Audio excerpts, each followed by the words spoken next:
Welcome to PENSARE Basketball Live. We got to talk about this Kawhi Leonard thing a little bit more from a different perspective because I do think that it would be irresponsible to present this entire situation without the facts. And the facts have started to roll out. Obviously, the Pablo Torre investigates entire video that we talked about yesterday. And I think that's important. But the fallout of that is a whole bunch of fans saying Kawhi's a bad dude. Uncle Dennis is a bad dude. Steve Ballmer's a criminal. The Raptors need to be compensated 5 first-round picks. And I want to dig into some of these charges. I want to talk about how easy cap circumvention is in the NBA, in the modern NBA, how it's gone on for decades, why the league probably doesn't care. And I want to talk about journalism, integrity, and I want to give you a little bit of a membership update. Shout outs to the new members, KV and John Hamilton, who just signed up. Shout outs to you. And towards the end of this live, right towards the end, I'm going to give you a blueprint to reclaim your brain because your brain is very important. And I've been thinking about this for a very long time. And I mentioned this in yesterday's live that sometimes a topic comes up that becomes a microcosm or a push to talk about a lot of things that are brimming underneath the surface. And I think that it is very important to discuss this intelligently with research, nuance, and frankly, without emotion. And that's where I tripped up yesterday because there was an emotional response to what could have been with Kawhi. And that resulted in a frankly emotional rant. And I think that I need to step back, and I needed to step back, reflect on my behavior, reflect on my analysis, and say, let's try to address this not as a Raptor fan, but as someone who has a deep, deep insight into finance, someone who is reasonably logical, and someone who can look at the NBA as a total business, can look at the Raptors and the Clippers as businesses, not as my team versus the team that stole my guy, but rather try to be as objective as humanly possible. So let's start with why it's never going to change. I take you back to the year 2000. There was a first overall pick named Joe Smith, who was drafted in 1995. And after a series of, let's say, mediocre performances, he wound up as an unrestricted free agent. And he ended up signing a very short-term one-year deal. I believe it was $1.7 million with the Minnesota Timberwolves. This was strange at the time. Very strange. But only because of its blatant disregard for the cover-up, only because of its unique nature in its laziness in how they covered it up, right? Sometimes people are good at hiding things. And that's really what I want to hone in on. It's not necessarily that the Clippers are flagrantly wrong or even that they're outliers or that they're doing something that other people haven't done. It's that Kawhi's camp is uniquely bad at doing what they attempted to do. Bear with me. The Minnesota Timberwolves signed Joe Smith to a series of one-year deals. The goal of that was to pay him on the back end of that deal. So pre-negotiating, when he signed his first-year deal, that there was a handshake agreement with Joe Smith that he would inevitably come to bear the fruits of his great sacrifice to allow the Minnesota Timberwolves this great amount of roster flexibility and cap flexibility, that he would ultimately be able to sign I believe it was a 4 or 5 year, $86 million deal at the culmination of all these so-called sacrifices. Of course, the league caught on not because it was so fishy and, the league responded to, so many people online talking about it that really wasn't happening. What was happening and what eventually happened is that there was a falling out between his agency and a lot of people involved, which resulted in some people spilling the beans on Joe Smith's situation. That's really how it happened. There have been so many instances of this over the years. And at the time, Kevin McHale, who was deeply involved with the Minnesota Timberwolves, said 8 to 10 teams do this all the time. We're just bad at it. This is worth thinking about. And this quote put me in, quite a bit of deep thought. I didn't go to sleep until 5:30.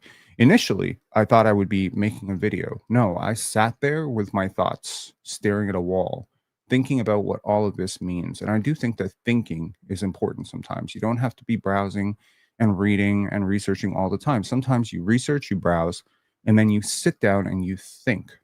So Start thinking. Start thinking about all the random deals that seemed a little too good to be true. Dirk Nowitzki's contracts.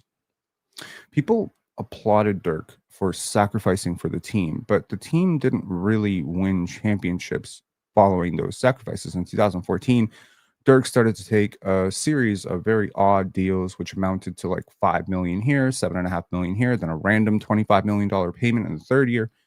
This is quintessential cap circumvention.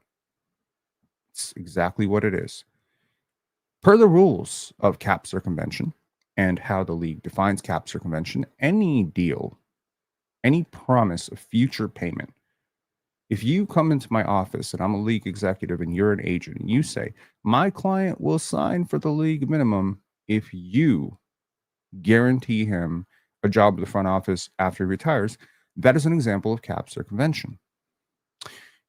However, if that is never put on paper and that is just a handshake agreement between two people who are not being recorded, how do you stop it? How do you stop it? How do you stop the favors? How do you stop the I'll introduce your nephew to the record producer? How do you stop that? How do you stop the I'll make a phone call for you to New Balance? They owe me a favor. How do you stop that? Now, of course, the league imposes consequences, but don't hold your breath expecting 5, 6, 12 first round picks. It's never going to happen. Number one, the contract which was signed illegally has already been technically expired for years now. So Kawhi is already on his next contract. One. Two, I mean, I'm not saying there's a statute of limitations here. I'm just simply saying the league is not going to reverse penalize them for that.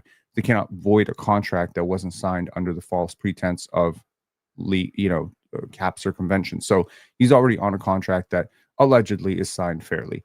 Now, beyond that, what can you do?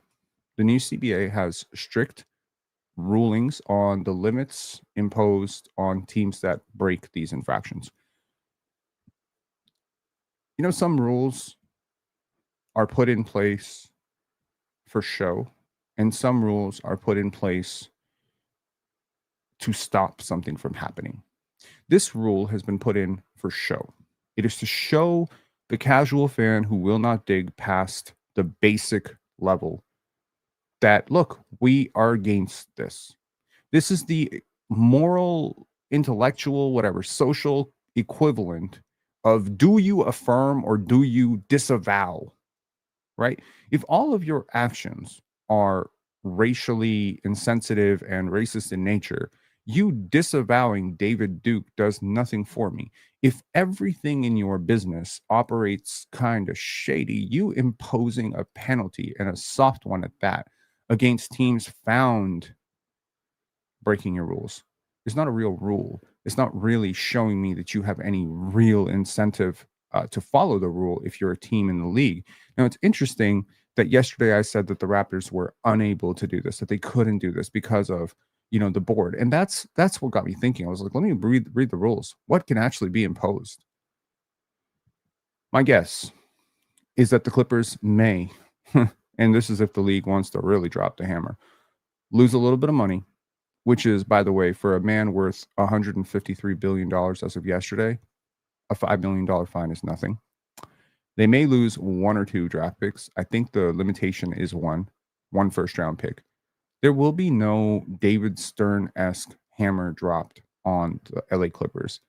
Based on how media members like Stephen A. Smith covered this yesterday, heaping praise onto Steve Ballmer. Oh, he's a great guy. He's a great guy. He's a fantastic guy. I've been around him. He really cares about the environment. The way the Clippers responded to this, that it's provably false, that no wrongdoing was done, even though everything has been proven and I don't want to say it's been proven in the court of law, but it's been quite clearly shown without an element of doubt that this is wrong, that clearly a 5-year-old can see that getting $28 million to do nothing is wrong. But the league doesn't actually care about stopping this behavior. And so the Clippers will not be penalized because they did this. This is the key part that I want to say, and I hope that you really heed my words here. The Clippers will not be penalized, if they are penalized at all. They will not be penalized because they circumvented the cap. They will not be penalized because they tampered, which they absolutely did, and has been quite reported, around how they chased around Kawhi Leonard and stuff throughout the year, which is not allowed. No, they will be penalized for public appearance. They will be penalized for getting caught. Now, the world of basketball is built on gray areas, a lot of gray areas. We can talk about boosters at the collegiate level, strongly incentivizing players to come to play at Ohio State. And if you do, we'll get your grandmother a house. Like, how do you prove it? How do you prove it? And this comes down to the bigger bulk of what I'm about to say. How do you prove it? The world today features cryptocurrency. How do you prove a crypto transaction? It's very secure, hard to prove off the record. How do you, without a 1-year deep audit, total rectal examination of the player involved, year-long pursuit by trained detectives, investigators, and frankly, accountants, and millions of dollars spent investigating this, how is it that you even prove anything was done wrong? I'll give you an example, right? And this is like how I would probably, I'm not saying I would do this, but I'll get to the next point, which I think follows very well from this point. How would you, how about this? To the members in the chat who are able to comment. I apologize for turning on members only chat, but we are still in pursuit of our 100 members. So thank you to those of you who've joined. To those of you who can comment, how would you go about circumventing the cap if your goal was to sign Kawhi Leonard to the Toronto Raptors? Here's a really easy one, and this isn't even that hard. If Larry Tannenbaum really wanted to do this, he could do this in a drop of a hat. Wealthy people, again, people like Larry Tannenbaum are super wealthy. Ted Rogers, super wealthy. These people can easily use offshore bank accounts to wire, $30 million to some bullshit LLC. It'll be totally off the books, and really hard to prove. You could also just go and bury some freaking cash in the guy's backyard, as Michael Grange, alluded to in his Sportsnet report, which, apart from 2 spelling errors, was actually quite a good report and well detailed. I can't even tell you how easy this is. It's so easy. It's so easy, you would almost be stupid not to do it. Now, this brings me to my next point. Why do you do it?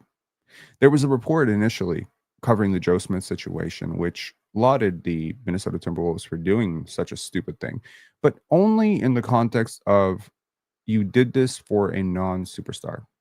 You didn't do this for a great player. You basically did this for a player who averaged 10 points and 6 rebounds for you. This is not someone who's worth losing 5 first-round picks for. Kawhi Leonard and LeBron James are, however, worth losing 5, 6, 8, 10 first-round picks. And if you want any evidence of that, ask if a team would trade 10 first-round picks right now for Nikola Jokic. Most teams would. And that is the true value of a superstar in their prime. So I often get kickback for this or pushback when I say superstars are underpaid because people count the dollars and cents without any relation to what they're talking about. Let me break this down from a financial perspective. If a prime LeBron James comes to your team, the value of your team probably goes up by $200 to $300 million immediately. And I'm just talking valuation. I'm not talking marketing. I'm not talking ticket sales. I'm not talking all of that stuff, which also goes up. I'm not talking like long-term brand value, which you continue to, extract years and years from the archives. The true value of a superstar, if we remove the cap, and that's really when you find out what someone's real market value is when you remove the restrictions. If you remove the restrictions and owners could pay whatever they wanted to secure the services of Giannis Antetokounmpo tomorrow, you would see offers north of $250 million quite easily. That's the truth. That's the truth. We don't want to talk about $250 million, but in relation to the value of a Gary Trent Jr., Giannis Antetokounmpo is actually worth that. And Lord help me if Giannis or LeBron deliver a championship to the organization in question. Well, now we could be talking about a valuation boost of almost $1 billion. And this is where it kind of comes to the Celtics selling, the Lakers selling, and of course, both teams ultimately. If you notice a little trend going on, the Raptors won a championship, ownership changed. Notice that? Value changed too, right? Value changed, ownership changed, Larry Tannenbaum out. The Lakers won a championship. What happened? They sold. The Celtics won a championship. They sold. You're going to see this happen a lot. And the truth is that the value of actually winning a championship is crazy. Crazy. The Clippers have gone up a lot in value since Steve Ballmer bought that team. They haven't won a championship yet, but the minute they do, if they do, they won't. They probably won't. But if they did, that valuation would go up by like $1 billion. Kawhi Leonard, in theory, when they made this risky gamble on Kawhi, was probably worth the risk. Shea, if the Toronto Raptors are listening right now, listen to me, Toronto Raptors. Shea Gilgeous-Alexander is worth this risk. You should tamper. I hate to say it, but if everyone's doing it, why? You're not hurting children. You're not hurting women. You're not hurting the environment. What are you doing? Look, the rules are only, especially rules like this, like rules around financial stuff where the victim is victimless. That stuff only matters insofar as we are A, all following it, and B, enforcing it, and C, that there are actual consequences. If there's no consequences, if there's no real consequences, if it's just like a wink, wink, ha ha, we'll bill you a first round pick. Yeah, miss me with that bullshit. If I'm Bobby Webster, I'm showing up to OKC tomorrow. That's why I said the league needs to come down hard on this, because what every single owner is realizing right now is what I realized yesterday. If it's so easy, then all you have to decide is who you're willing to break the rules for. And the truth is, it's already not fair. I defined that yesterday.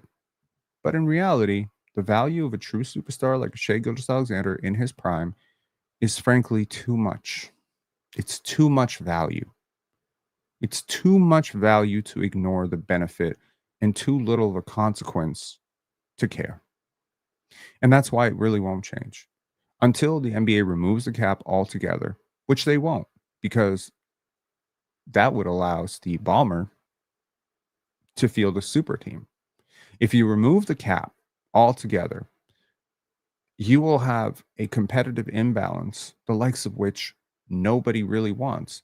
Because as ludicrous and as insane as Steve Ballmer is, the value of his franchise, unfortunately for him, and something he probably doesn't realize because he engaged in this lazy scandal, the value of his team is inexplicably and unfortunately tied to the overall value of the league. It is a portion of the league. That's what Steve Ballmer doesn't get, because Microsoft was never really a portion of anything. The Clippers are a portion of the NBA, which means if league-wide engagement in the NBA goes down, the value of the Clippers also goes down. This is why all these owners need to play ball with each other. They may not like each other. They're all billionaires. You ever try to get a room of 30 billionaires you try to get 30 billionaires in a room. My God, the pissing contest that it must be. And everyone in the media talking very, very nicely about Steve Ballmer right now, frankly, is looking for favors from Steve Ballmer, because you just don't insult the sixth richest man in the world. He can ruin your life. That's not normal money. $153 billion. Write that out. Write that out. $153 billion. I want to show you something. This is what $153 billion looks like. Hang on. That's 153 billion. Billion. It's a lot of money. That is enough money to bury the career of anyone who makes 15 to 20 million dollars. You could buy up everything and anything. You could probably buy a country. It is sincerely fuck you money. he could, as Michael Grange alluded to in his article, he could field a roster of 50 Kawhi Leonards and not even make a dent in this. So how did the Indiana Pacers compete? How did the Milwaukee Bucks compete? Because these are wealthy owners. Of course, a lot of owners are billionaires. A lot of owners are now hedge funds, conglomerates, big companies, big tech companies like Rogers. But Rogers is not even like, I mean, Rogers is huge. Let's just be real. Valuation aside, stock value aside, they're huge. But the reality is there are smaller owners in the NBA that don't have even 10% of this wealth. How would they compete without the cap? They will never agree to it. And because you need a majority vote, you'll never get an agreement on this. And so we continue to dance the dance of pretending that everyone's following the rules when in reality, very few people are. I want to talk about journalism and integrity. What Pablo Torre did was actually quite insane. 7 months devoted to a single subject in which he interviewed so many people involved with the company, followed the fallout of the company, read through thousands of pages of documents. I tell you this, it's hard to take on the sixth richest man in the world in a battle when you yourself are just a journalist who isn't even that well established. You're not backed by ESPN because you would never be allowed to do this if you were backed by ESPN. You're backed by the Athletic, who saw an opportunity to frankly push this out into the world, and thank God they did. But the Athletic becomes so important in this because that's technically independent journalism, and I think the value of independent journalism and independent thinkers is immense. And to those who follow this channel for a long time, you know that I have often railed against the media, and you may actually arrive to the false conclusion that I don't have a high opinion of media in general. No, I have a very low opinion of media done wrong. I have a bad, high, I have a it irritates me when people don't do their jobs. But I want to explain the job.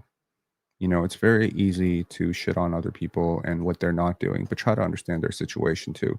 And maybe if you understand their situation and their predicament, maybe you can do something about it too. Consider the situation. Nobody wants to talk about the Chicago Bulls. Why? Because a superstarless pursuit of 41 wins year in, year out isn't sensational. It doesn't sell. It's not sizzling. It's not scandalous. It lacks every ingredient that you need to make something go viral.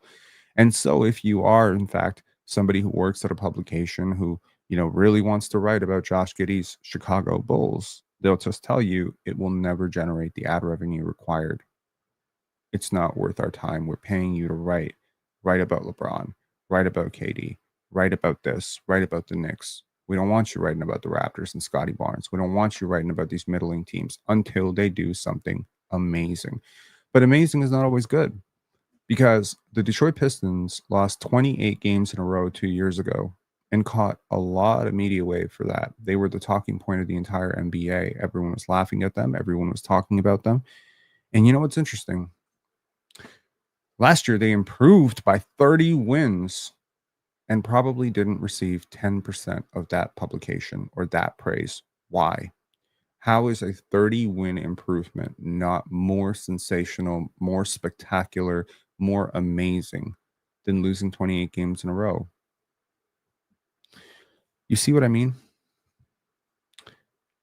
We only talk about the highlights and the lowlights, which means we miss everything else in the middle. But the reality is, your life is not highlights and lowlights. Your life is 99.9% mundane. And reality is 99.9% nuanced and mundane. And if we cannot cover anything nuanced, we have to either take the nuanced and make it sensational, or we have to ignore the nuanced altogether. We have to ignore the mediocre. Why? It's a funny quote, but somebody told me that, you know, God loves uh, God loves average people. That's why He made so many of them. We really don't examine that very much, do we? The integrity required to continue to persist that we will cover the Bulls. Yeah, I don't care if anyone doesn't read it, we will do that. That is the spirit of journalism that I am willing to fight for. The fact that I will continue to, many people have told me, why are you still covering the Raptors? Like, the Raptors have been bad for the last 3 years. I am now on the panel. I am a much bigger name in this space. And believe me, as a finance guy, I've done the math on what it would have been. It would have been far more lucrative to cover the Knicks last year, and I could easily do it. Could easily do it. I'm from New York. I could easily do it. I have friends. I have contacts. In fact, I probably have more contacts within the Knicks than I do with the Raptors. Why didn't I do it? Because my heart says cover Scotty Barnes and the Raptors and cover this team. Because my heart is obsessed with the process of development and winning.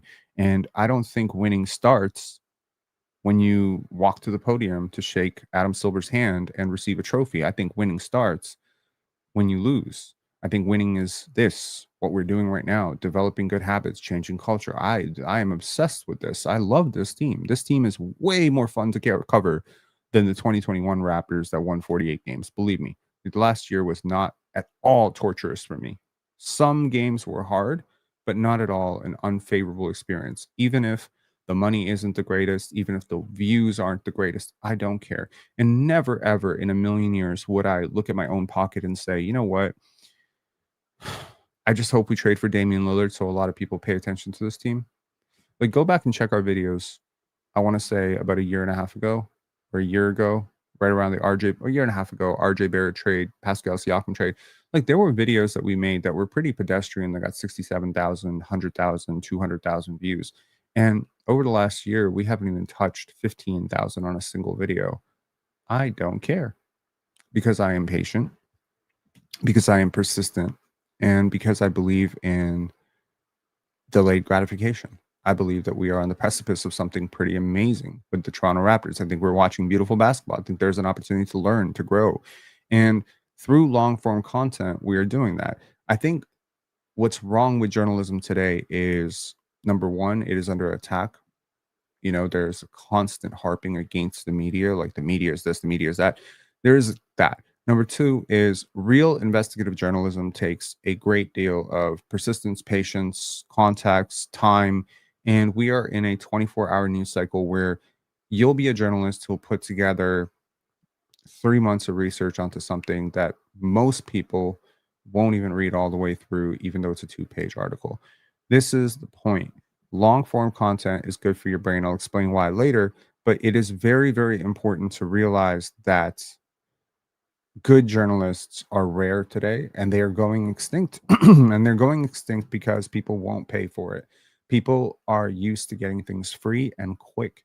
You don't need to pay for, Sam Amick's article or Louis Satzman's article or, a journalist who's done the research and the work. You don't need to pay for that.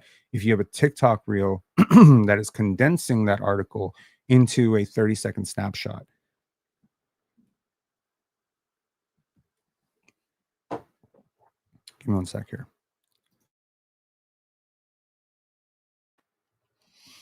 And that's the point, right? The reason this Kawhi thing is blowing up right now is because Pablo Torre understood this, despite being a great journalist and someone who is deeply researched and patient and has a great deal of delayed gratification, as evidenced by the fact that he took 7 months to do this, which is unheard of, by the way, in this space.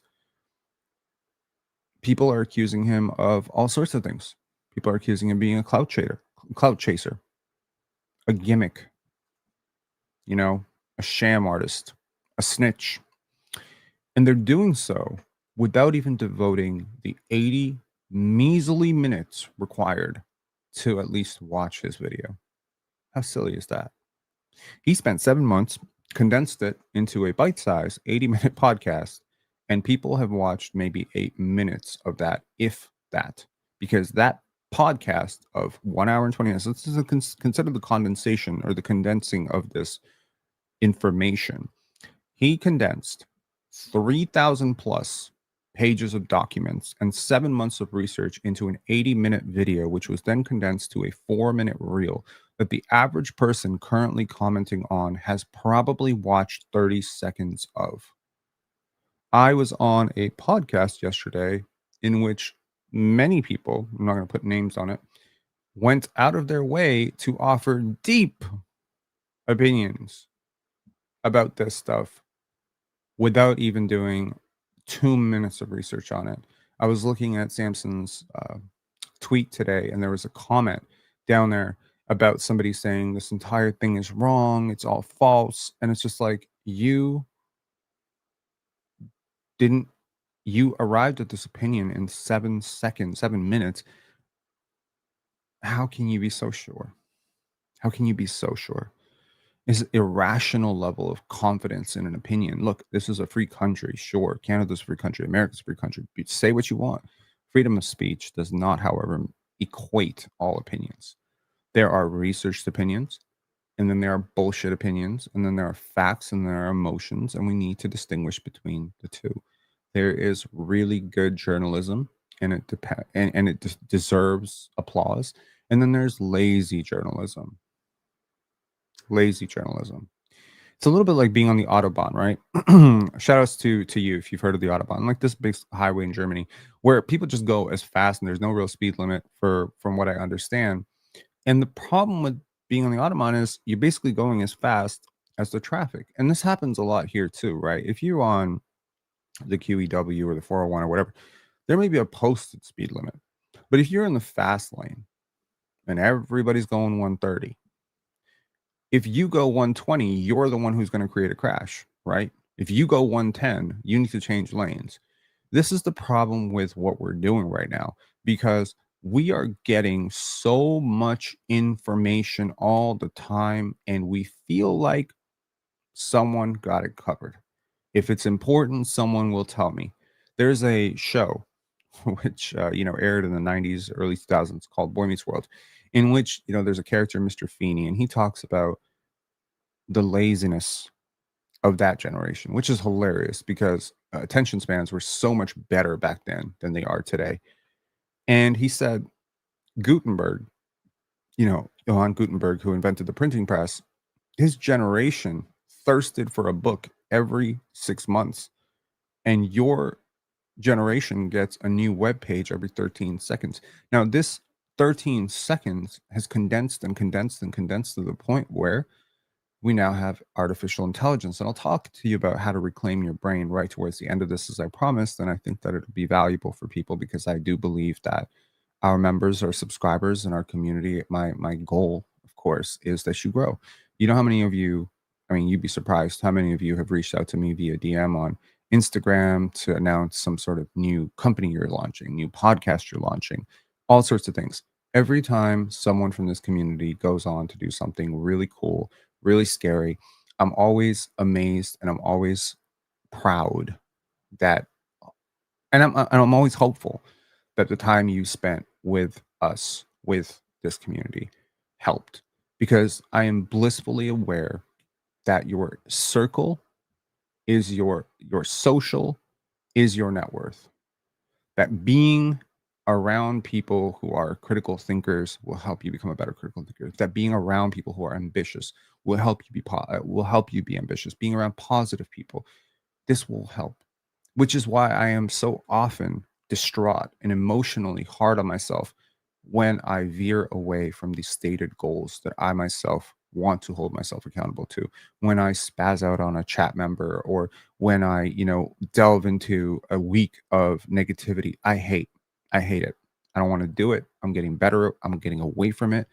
But man, it is so important that we continue to stick to the facts. Facts are simple.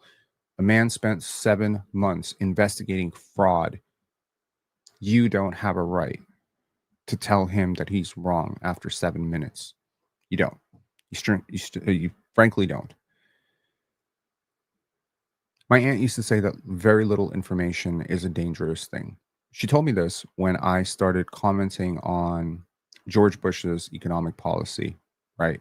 This is way back, way back. George Bush was like doing something and I just caught a glimpse of it. And I was quite lazy as a child at times when it comes to forming opinions about things.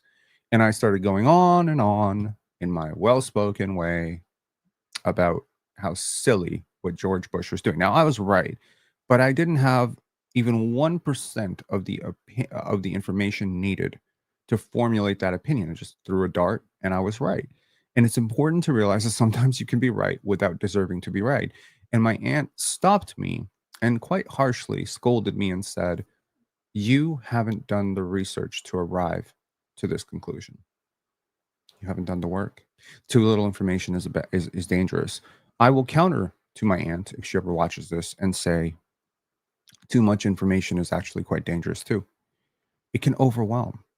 Too much information can overwhelm, which is why journalists like Pablo Torre have to masquerade as clowns and as showmen. They have to add, highlights and make reels because your attention span will not allow you to pay attention to something for more than 2 minutes.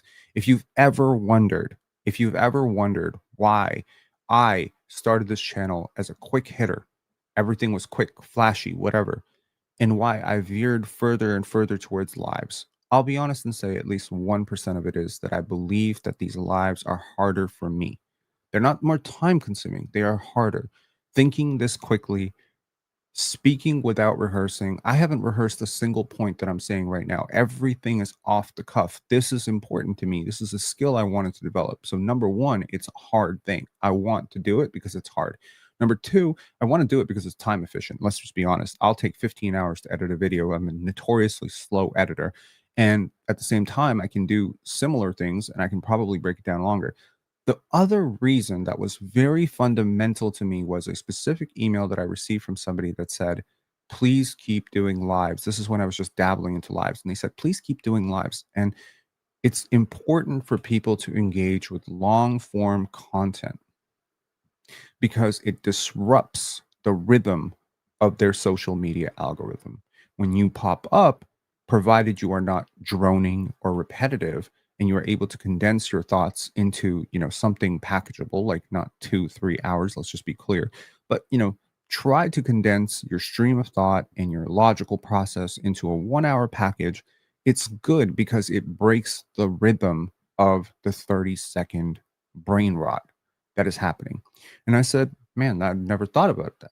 I've never thought about that. I never thought that listening to Thinking Basketball podcasts was helping me. I never thought that engaging with this long form content, which I often have with Jay Shetty's podcast and Nikhil's podcast and so many people that I've supported over the years, I've never thought about how listening to Diary of a CEO or someone like that could have actually helped me. Because while it is not exactly mimicking the brain thing, that the brain benefit of reading a book and the imagination and the vivid imagination or whatever, while it's not doing that quite to that level, it is helping. It is helping for sure. It is helping to disrupt something that is going the wrong way, and that is your attention span, and that is your critical thinking.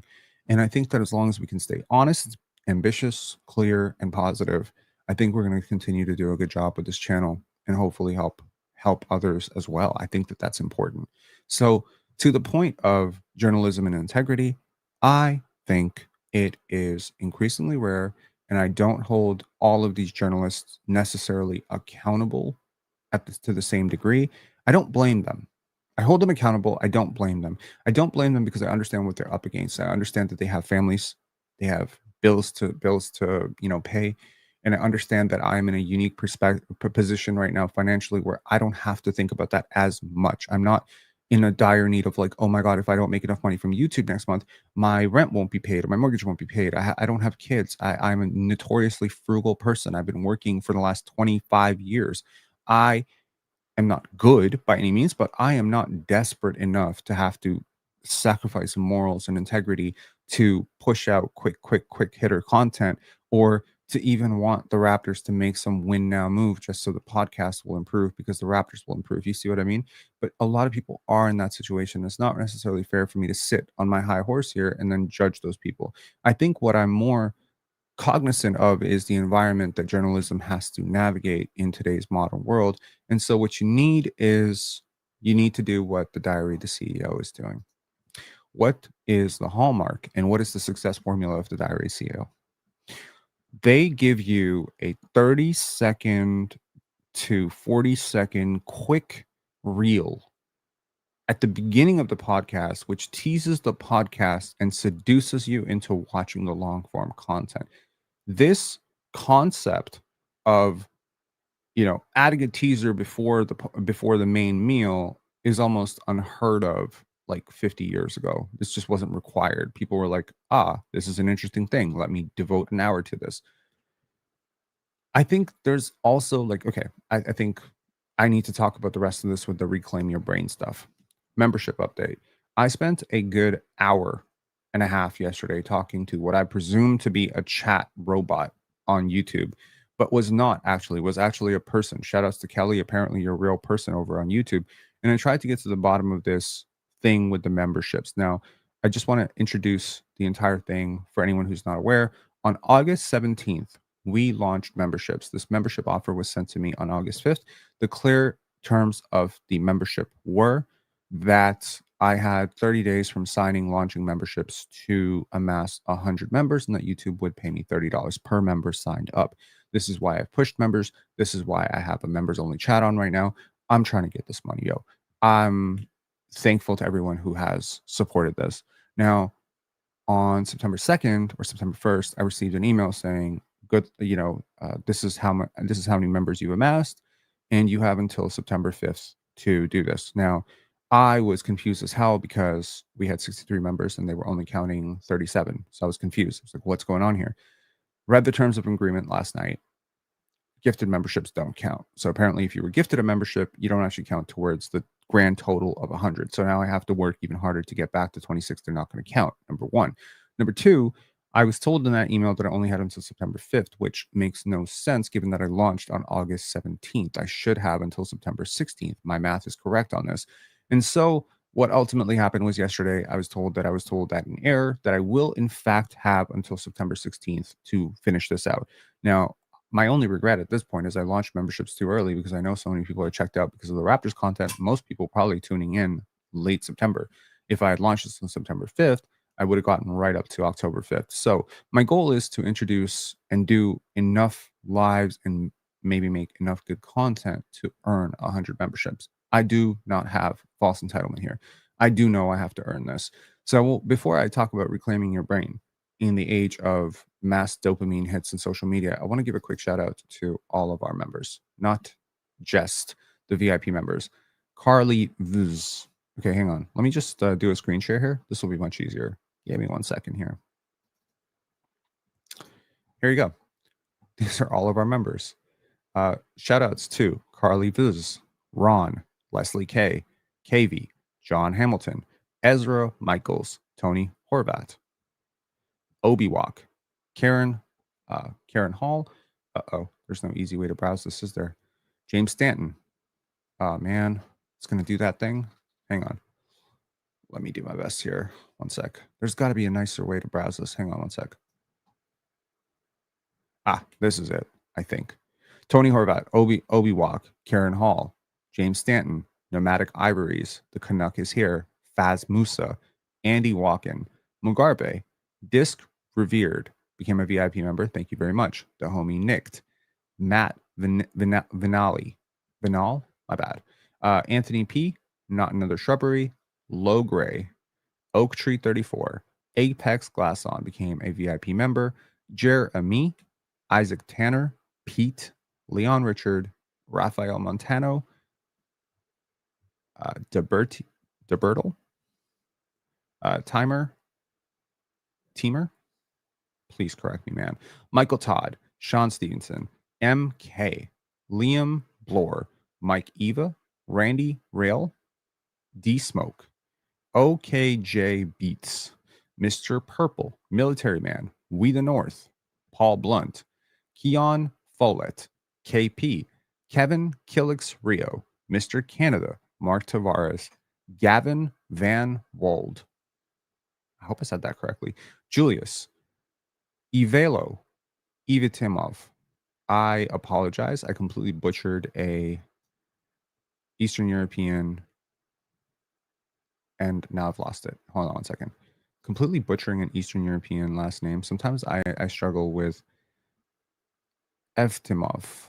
Evtimov? Is that correct? Evtimov? I think that should be correct. Evtimov. So where we go? Why is this so hard? Dude, what is going on? YouTube, help me. Help me help myself here, man. Why does it keep glitching? Hang on 1 sec. I'm gonna get to this. There we go. Michael Smith, Noble Venom, James McPherson, Pregame, Brad, Susan Garrett, shout outs to you, Jonathan M, Vishal Dami.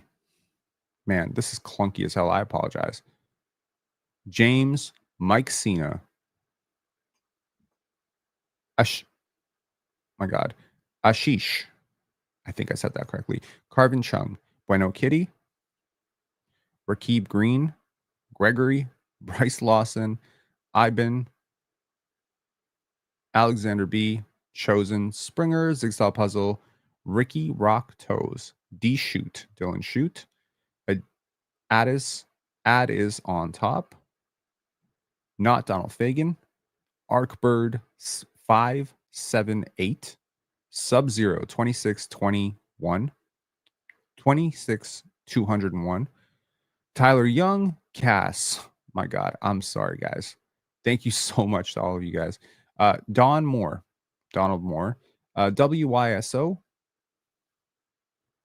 Marcello OB.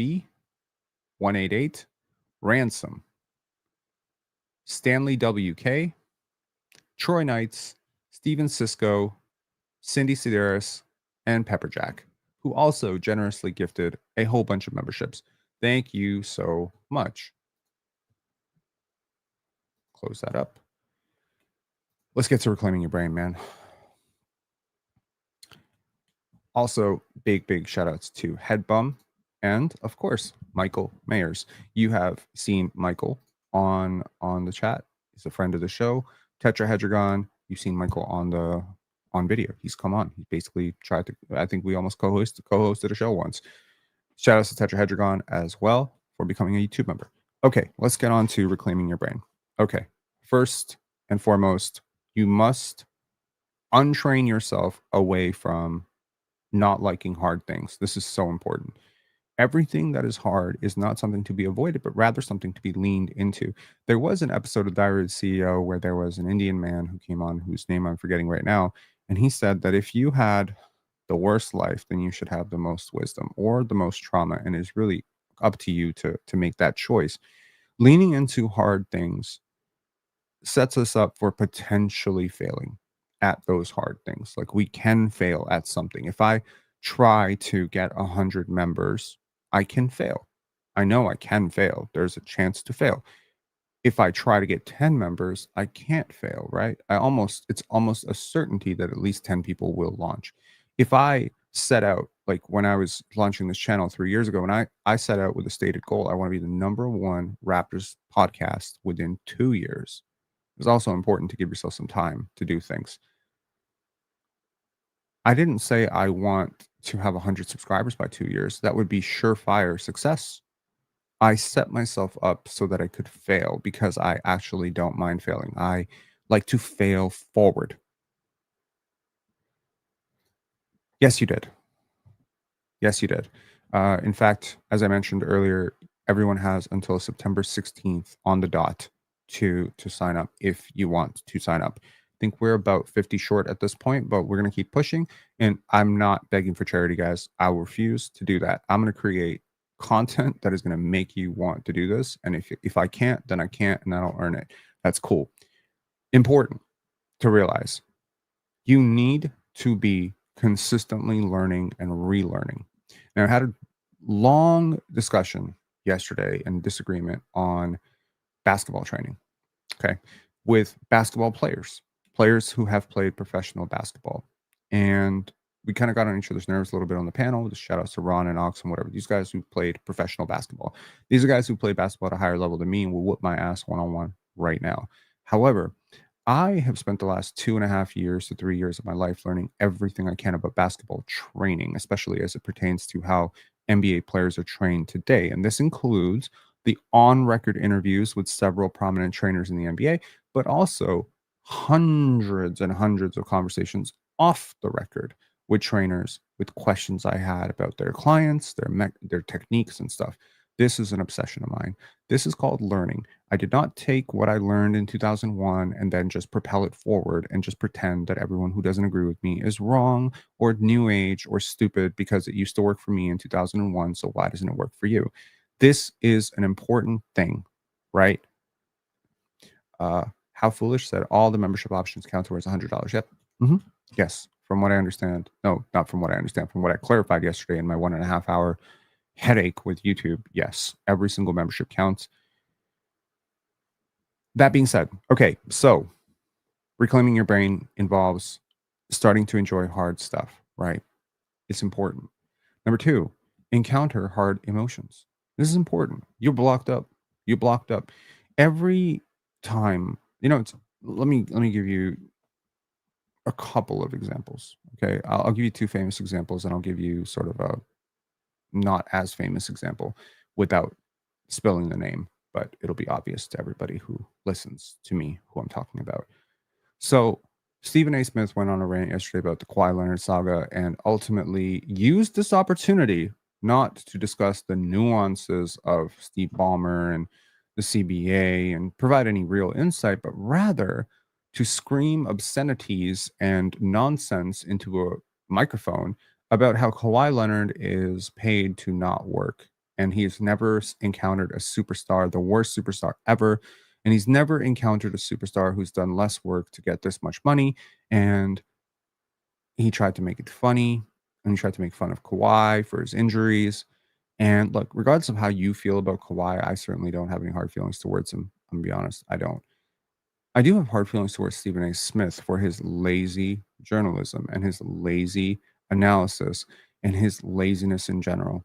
So, isn't it ironic that the super lazy journalist who is paid $15 million to watch basketball and then objectively does not watch basketball and cover basketball and then just basically screams into a microphone, that is the man who is going around accusing Kawhi Leonard of getting paid to not do his job?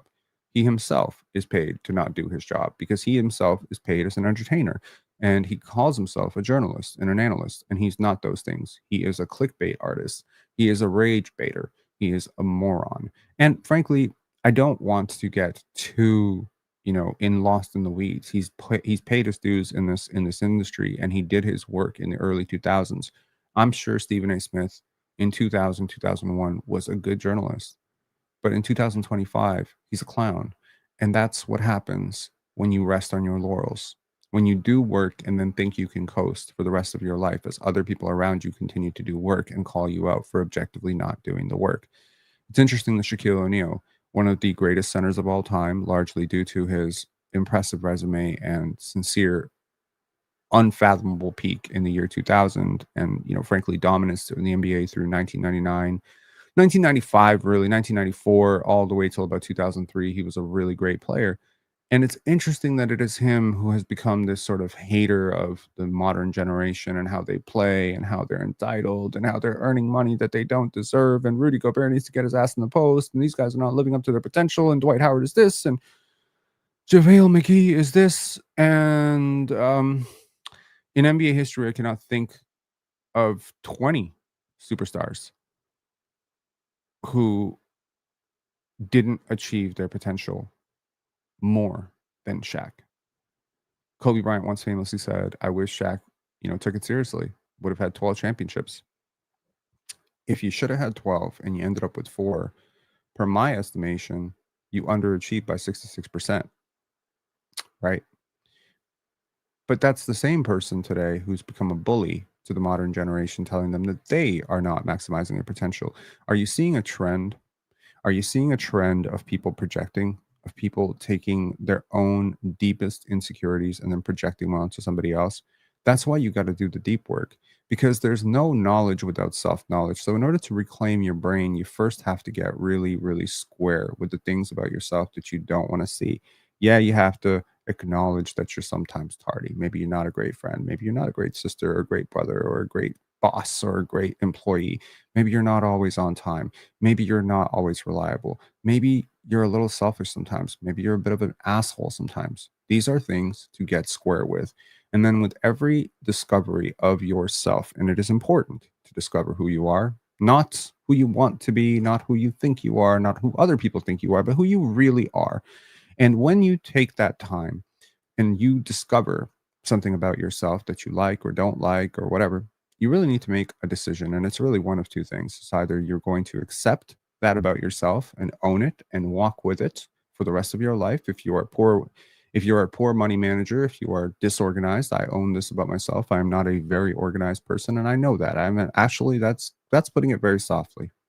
I'm a disorganized person. I get disorganized quite easily, and so it's something I have to accept about myself. And so I either have to accept it or change it. And I've chosen to change it. And so one of the ways that I can change it is by hiring help to help me get organized. I can change it by at least influence it by having less stuff. That's a great way to stay organized. I can change it by imposing penalties on myself when I get disorganized. So, for instance, if my drawer is decluttered, I have to donate $10 every single month to a cause that I do not believe in. Things of this nature, right, are, in my opinion, ways to declutter your brain from all of the biases that will otherwise color your life. Because it is when you get square with yourself that you can even begin to reclaim your brain. All of the books and all the self-help books about living a better life and making more money are irrelevant if you deep down don't even believe you deserve more money. I say this on the internet, which is bizarro as hell because it is a deeply personal thought. Sometimes I look at other channels, content creators that are very good. I shouted out Raptor Shack the other day. I haven't watched his last video on the Kawhi saga, but I know that he released one. And I looked last night and it popped up on my timeline because I subscribed to Raptor Shack. Shout outs to Raptor Shack. And it had like 30 or 40 views. And I remember thinking to myself, and of course, when I was looking for Kawhi Leonard Toronto, his video popped up for me because I'm subscribed. But also, what popped up was our video. And I had a deeply uncomfortable feeling right in that moment. I looked at our video and it had 3,000 views. And I looked at his video and it had 40 views. And I said, that's probably not fair. I haven't done enough to warrant this gap. And he hasn't done so little to warrant this gap. I felt that was not fair. And I understand that YouTube sorts its algorithm, whatever, but he had condensed what I had said in length. And I'm sure, when I go and watch the video today, because it's on my to do list, I'm sure he did a great job because he's a good content creator. And I just reminded myself that I, at times, feel that I don't deserve success. This is not a thing that I like admitting about myself. But the truth is that I spent a lot of my childhood hearing that I didn't matter, that my needs and my feelings didn't matter, that my work didn't matter, that I had to work harder in order to matter. And so there is this base level of self respect, self worth that some people have that I have to work very hard to get, very hard. And sometimes it can make me insufferable. Sometimes it can make me sound egotistical and defensive and cagey. And the truth is that hurt people. And until you resolve your hurt, you're going to continue to hurt the people around you.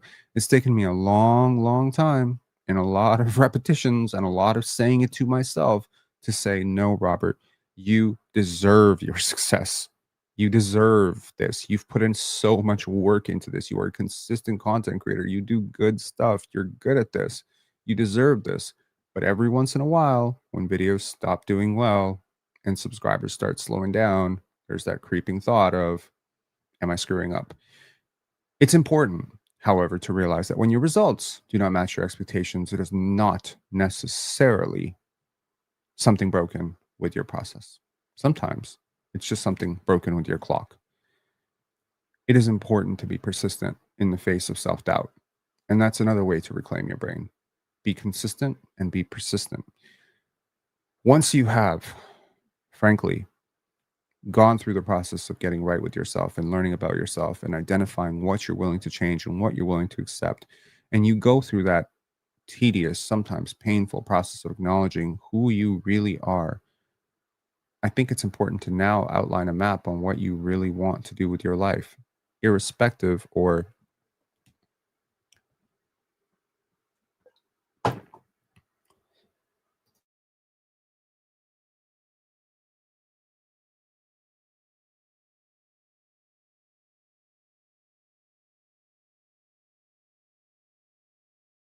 my apologies.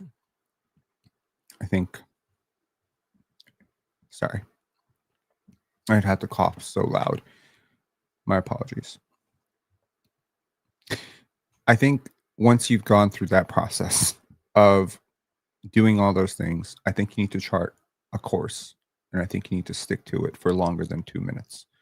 If your goal is to read a book every single week, if your goal is to fix your posture or to fix, your scars or your skin routine or your consistency or whatever it is, honestly, whatever your goal is, you need to stick with it and consistent. And I think too many people give up on things way too early.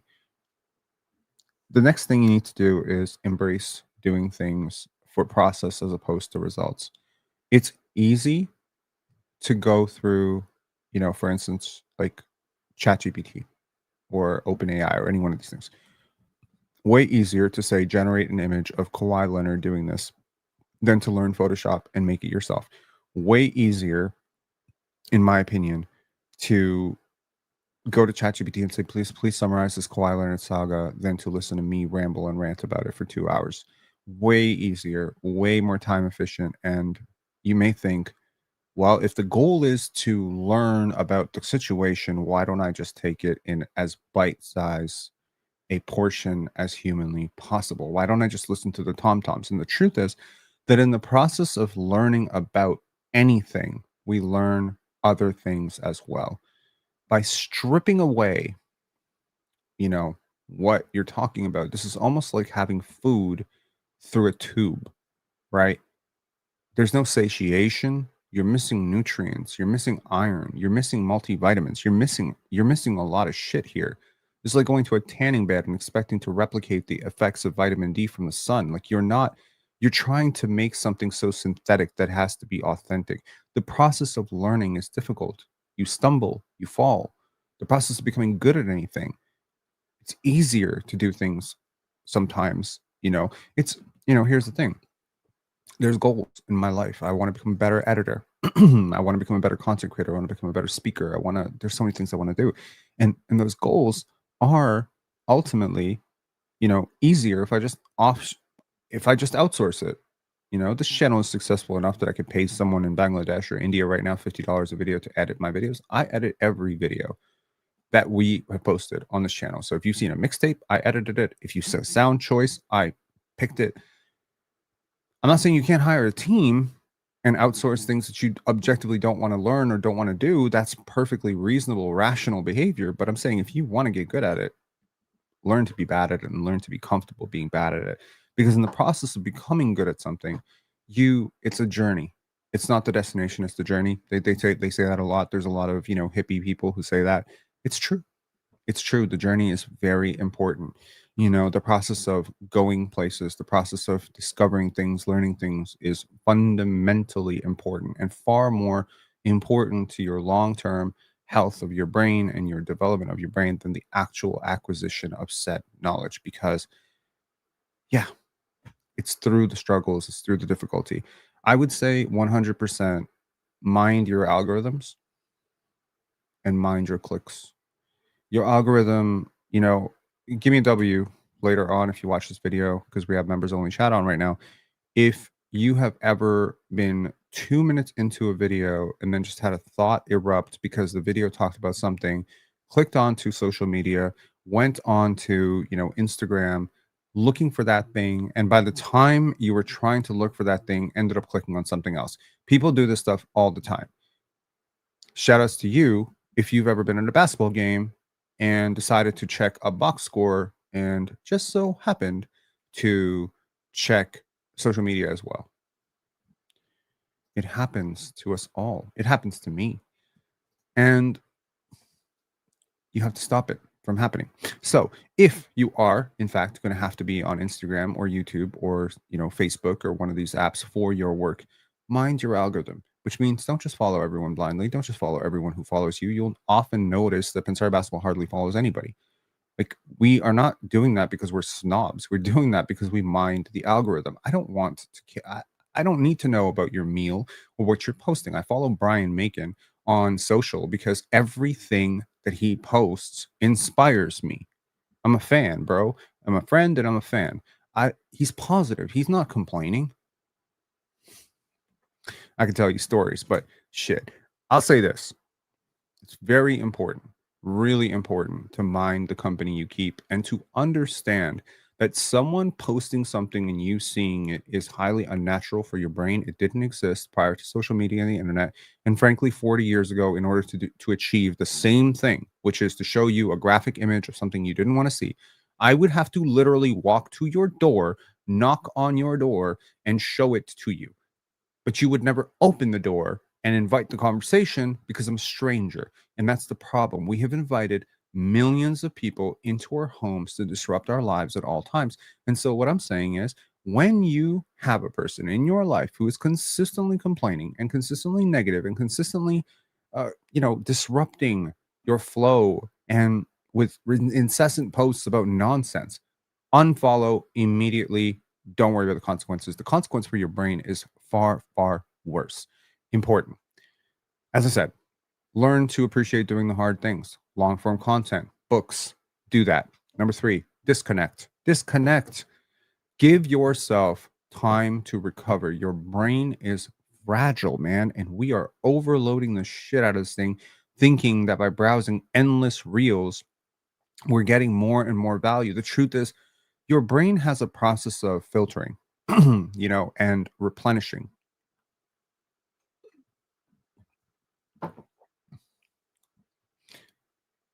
Rob, I can't afford to be a member forever, but I wanted to get you $30 at least. I'm sorry, I can't stay a member forever. That's perfectly fine, Tetrahedron. I appreciate you. In whatever capacity. I believe the rules were the people need to stay on for 2 months, and then it pays out. So they pay out after about 60 days. So from what I understand, if you cancel after 1 month, it won't count. But if you cancel after two, it will. That's my read on the situation, and I perfectly understand. If you if supporting if supporting me has put you out, do me a favor, because you are trying to benefit me and I appreciate that.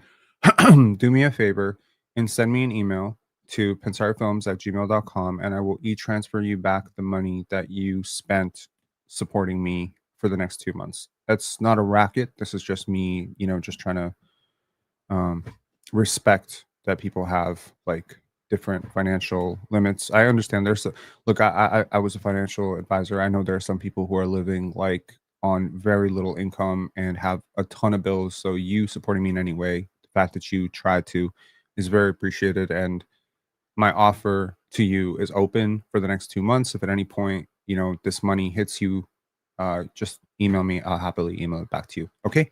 Thank you so much. Okay, so yes, reclaiming your brain, doing hard things, very important.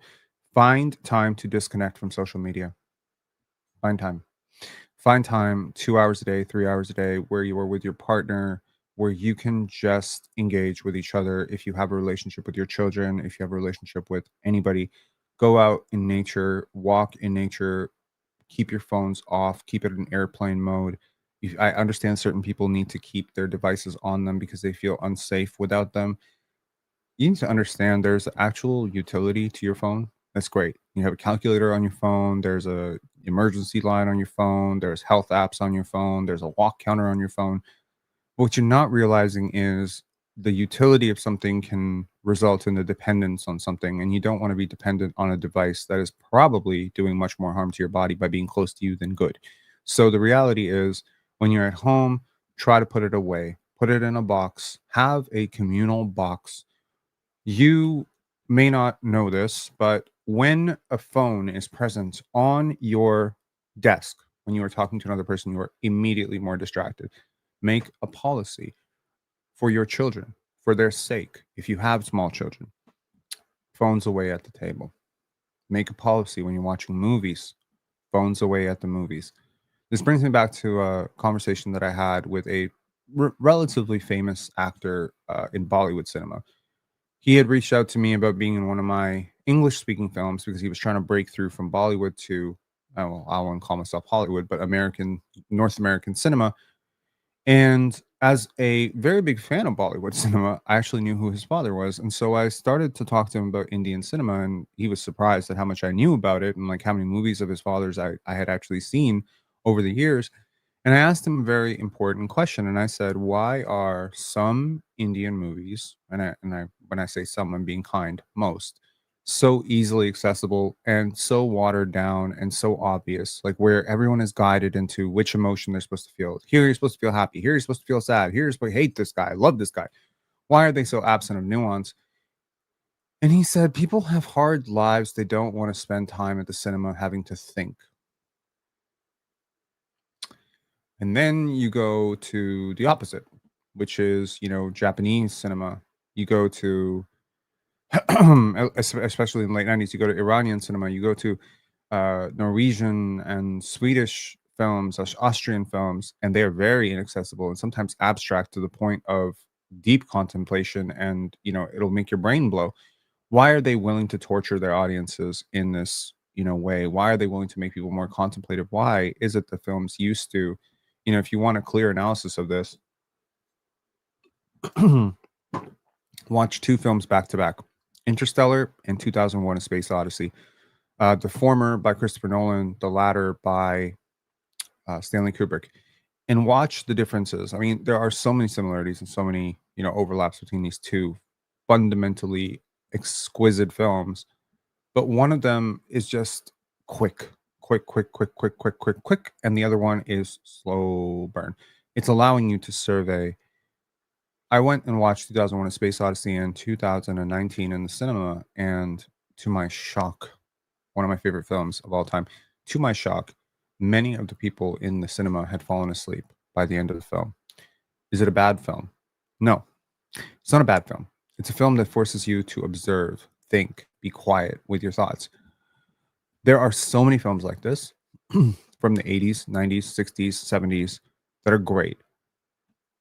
We don't usually finance films like this as much anymore because people don't go to the cinema to be challenged. Why don't they go to the cinema to be challenged? Because they're challenged enough on their day-to-day life. They don't have place for nuance. They want thrill. They want action.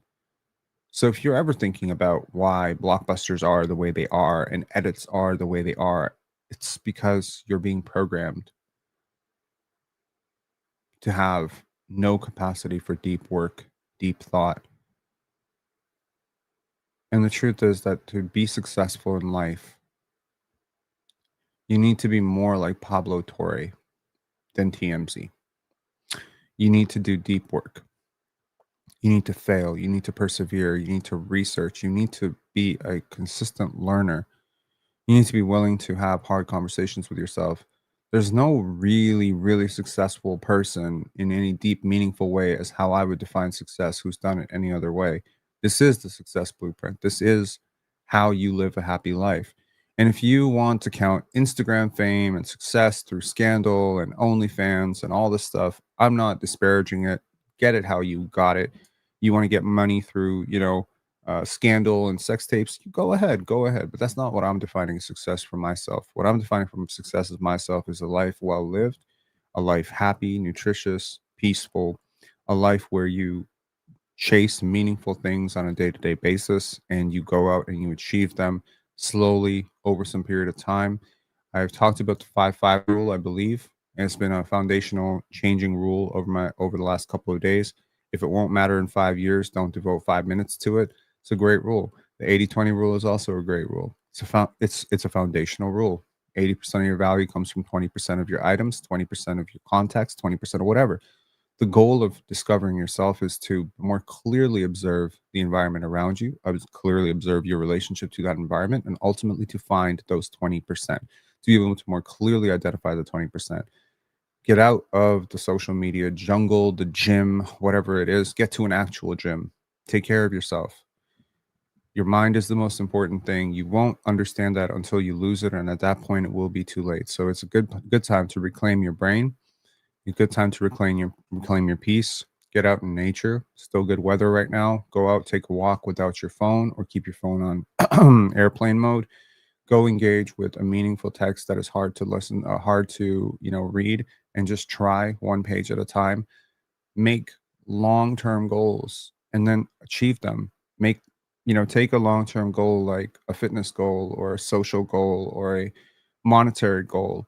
I set out a goal 2 years ago to pay off my mortgage because I was sick and tired of the interest rate that I was paying in this country, and I've chipped away at that goal every single month for the last 19 months, and I'm gonna keep going until the end of this year, and hopefully on January 1st, I will be mortgage free for the first time in 17 years. That's a goal. That's a long-term goal. Give yourself long-term goals and then give yourself short-term benchmarks. This is how you reclaim your brain. And the truth is, your success is my success in many ways. I want you to be successful. I want you to be happy. I want you to achieve your dreams. I don't necessarily want you to be addicted to my content at all. You know, telling you to get off of YouTube while I'm speaking to you through YouTube sounds stupid, but there's a deeper thing to this, which is what do you have to do and what code do you have to operate by to live with yourself? And my bar on having to live with myself is my content creating good in the lives of the people consuming my content? This is very important to me. That if I exit a live or exit a video or finish editing a video and I believe in my heart of hearts that it is not going to give you information, value, or peace, that I have robbed myself. And, ultimately won't be able to live myself anyways. So it's important to operate with integrity, to reclaim your brain. And ultimately, this Kawhi Leonard saga is a good opportunity to talk about all of this stuff. I realize that this may not necessarily relate to the first part of this live, but I wanted to say it anyway. I think that it's important. It's been on my mind, so I wanted to share it with this community. Shout outs to all of you. John Hamilton saying, great live. Sorry, I got to leave. Appreciate you for chiming in as you did. And I want to give a shout out to Michael saying, already one of my favorite lives ever. Rob saying, I only do long form content as well, but the perspective on its value is so important. Completely agree, man. I'll talk to y'all later. Enjoy. Have a beautiful day. And remember to disconnect. And, sometimes maybe something really good that you can do for your brain is take off your shoes, take off your socks, stand in the grass. It's called earthing. It's really good for you. I do it almost every morning, and it's been really great for me. Talk to y'all later. Bye bye. And wait, quick shout out: Tetrahedron, Head Bomb, Michael, How Foolish, John Hamilton, KB. We got 6 new members. Thank you so much. More content coming soon, and you better believe September 4th to September 16th, I'm gonna work hard. Talk to y'all later. We will be on playback tonight for Throwback Thursday. I'll be on at 6:30, and so shout outs if you want to watch an old school game with me on playback. I will be there. Talk to you later through Player's Choice Room. Talk to y'all later. Bye bye.